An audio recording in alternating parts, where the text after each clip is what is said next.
പെരുമ്പഴൂർ അരുവിപ്പുറം ഒരു റോഡിന്റെ നിർമ്മാണ പ്രവർത്തനം കൂടെ ആരംഭിക്കുന്നുണ്ട്. അത് രണ്ടും ആ റോഡ് ഞങ്ങളുടെ രണ്ടുപേരുടെയും മണ്ഡലത്തിൽ ചേർന്നതാണ്. എന്നാൽ ഇന്നിവിടെ ഈ ചടങ്ങ് സംഘടിപ്പിച്ചത് മഞ്ചവളാകം കോട്ടയ്ക്ക് റോഡിന്റെ നിർമ്മാണം പൂർത്തിയാക്കി 2.25 കിലോമീറ്റർ ഏകദേശം 3 കിലോമീറ്റർ 3 കോടി രൂപ ചെലവഴിച്ചുകൊണ്ട്.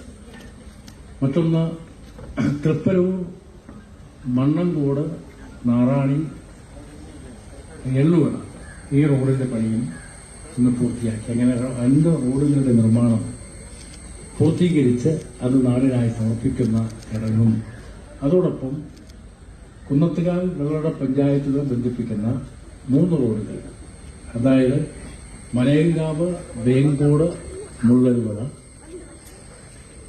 പനച്ചമൂട് പഞ്ചാവുഴി മുള്ളരുവട,